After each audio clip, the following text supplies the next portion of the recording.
प्रिय छात्रों नमस्कार। आज हम बात करेंगे कक्षा 10वीं विषय हिंदी अर्धवार्षिक परीक्षा। जी हाँ दोस्तों, आपने सही सुना। कक्षा 10वीं का विषय हिंदी का अर्धवार्षिक पेपर पूरा का पूरा रियल और 100% श्योर दोस्तों, यह आपको 3 नवंबर का जो आपका पेपर होने वाला है, पूरा का पूरा रियल पेपर आपके पूर्णांक रहेंगे 80। यानी इस वीडियो को आप आसानी पूरा का पूरा देखेंगे तो आसानी से 80 नंबर कहीं नहीं जाने वाले। वीडियो को अंत तक जरूर देखिए। अगर हमारे चैनल पर नए हो तो चैनल को सब्सक्राइब कर लीजिए और बेल आइकन का बटन जरूर प्रेस कर लीजिए। जैसे मैं कोई नया वीडियो अपलोड करूं तो आपको नोटिफिकेशन सबसे पहले प्राप्त हो।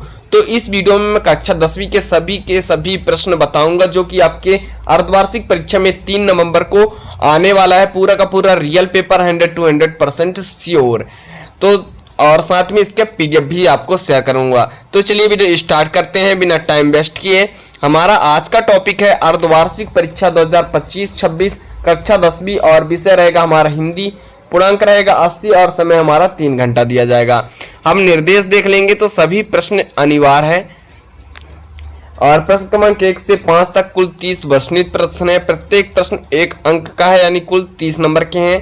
प्रश्न 6 से 23 तक आंतरिक विकल्प दिए गए हैं। 6 से 17 तक 2 अंक के हैं और 18 से 20 तक प्रत्येक प्रश्न 3 अंक के हैं। 21 से 23 तक प्रत्येक प्रश्न 4 अंक के हैं। तो चलिए वीडियो स्टार्ट करते हैं। पहले हम बात करेंगे सही विकल्प की। तो हमारा इसमें पहला क्वेश्चन क्या है दोस्तों, हिंदी के पद साहित्य का दूसरा काल कौन सा है? रीति काल, भक्ति काल, आदिकाल या आधुनिक काल। इसी तरह हमारा दूसरा प्रश्न है सूर के पद में भाषा है। सूर के पद में कौन सी भाषा है? ब्रजभाषा है, मैथिली, खड़ी बोली या बघेली। इसी तरह हम तीसरे प्रश्न की बात करेंगे। रचनात्मक वाक्यम काव्यम की परिभाषा किस आचार्य की है? आचार्य जगन्नाथ, आचार्य रामचंद्र शुक्ल, आचार्य विश्वनाथ या आचार्य मम्मट। इसी तरह हम नेक्स्ट प्रश्न की बात करेंगे। जुगुस्सा किस रस का स्थायी भाव है? अद्भुत, रौद्र, भयानक या वीर रस का। इसी तरह तीसरा प्रश्न है कैप्टन का नाम था पानी वाले का, सैनिक का, हवलदार साहब का या चश्मे वाले का। इसी तरह अगला प्रश्न है नेताजी का चश्मा पाठ की विधा है? एकांकी, निबंध, कहानी, संस्मरण। इसी तरह हम बात करेंगे रिक्त स्थानों के प्रश्न की। तो दोस्तों वीडियो अच्छा लग रहा हो तो वीडियो को लाइक करके चैनल को सब्सक्राइब कर लीजिए। पहला प्रश्न है सूर की भक्ति ... भाव की थी। दूसरा प्रश्न है नेताजी की मूर्ति ... कपड़ों में थी। तीसरा है आगे का जन्म ... में हुआ था। चौथा है छंद ... प्रकार के होते हैं। पांचवा है आम की फसल में कभी कभी खूब आम आती हैं। इसी तरह पांचवा है कविता के रचना विधान को क्या कहते हैं। इसी तरह हम नेक्स्ट प्रश्न की बात करेंगे। प्रश्न 3 की सही जोड़ी जो कि 6 नंबर का प्रश्न है, जिसमें हमारा पहला प्रश्न है लाखवानी अंदाज। इसके ऑप्शन है स्वयं प्रकाश, एक कहानी, यह भी, रामवृक्ष, बेनीपुरी, नौबत खाने में इबादत, यशपाल, संस्कृति, मन्नू भंडारी और बाल गोविंद भगत, अतीत मिश्र, नेताजी का चश्मा, भगत आनंद कौशल्यान। इसी तरह हम बात करेंगे प्रश्न क्रमांक 4 की। एक वाक्य में उत्तर दीजिए, जिसमें हमारा पहला प्रश्न है रचना के आधार पर वाक्य कितने प्रकार के होते हैं। दूसरा प्रश्न है सूरदास भक्ति काल की किस शाखा के कवि हैं। तीसरा प्रश्न है नेताजी की मूर्ति किससे बनी थी। चौथा प्रश्न है भोलेनाथ का असल नाम क्या था। पांचवा है करुण रस का स्थायी भाव लिखिए और छठवा है समास कितने भेद होते हैं। इसी तरह हम बात करेंगे प्रश्न क्रमांक 5 की सत्य असत्य की, जो कि 6 नंबर का प्रश्न है।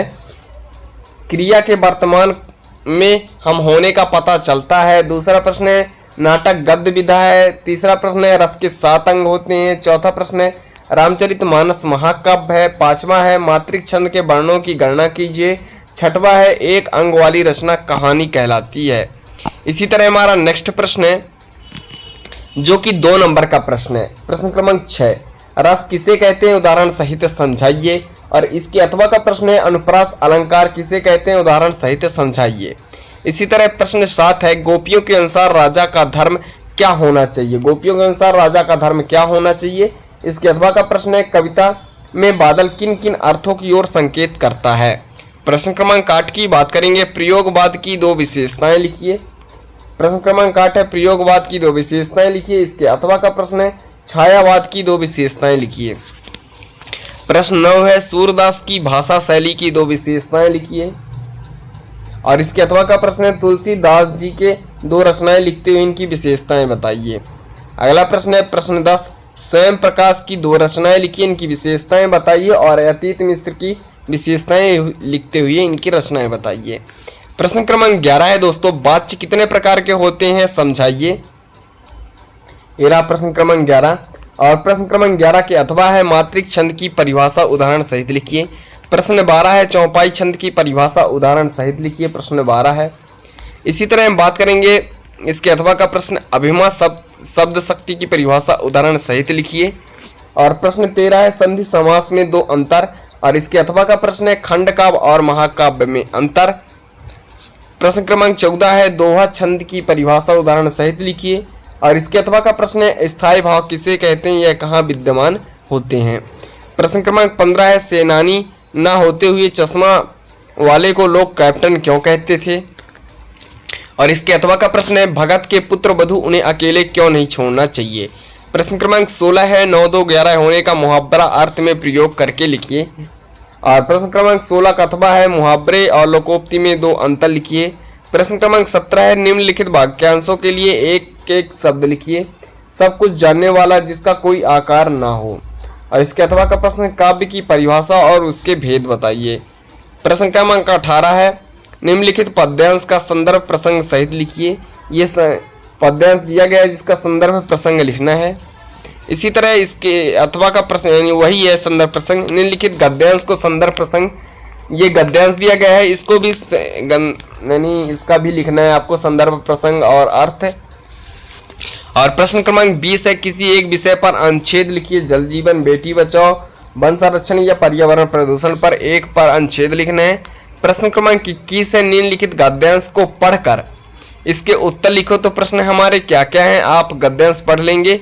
विदेह की राजधानी क्या कहाँ थी, राजमहल आसपास किनकी कुटियां थी, महाराज जनक को क्या शौक था, लोग उन्हें विदेश का जनक क्यों कहते थे। और प्रश्न क्रमांक 22 है अपने प्रचार महोदय को साला शुक्ल मुक्ति हेतु प्रार्थना पत्र लिखिए। और इसके अथवा का प्रश्न है परीक्षा काल में ध्वनि विस्तारक यंत्र को रोक लगाने हुए जिलाधीश को एक प्रार्थना पत्र लिखिए। और प्रश्न क्रमांक 23 है निम्नलिखित शब्दों में से किसी एक विषय पर लगभग 150 शब्दों में निबंध लिखिए। पहला है हमारा भारत की जनसंख्या, विज्ञान के चमत्कार, खेलों के महत्व व अनुशासन के महत्व। दोस्तों आई होप दोस्तों ये वीडियो आपको अच्छा लगा तो वीडियो को लाइक करके चैनल को सब्सक्राइब जरूर कर लीजिए।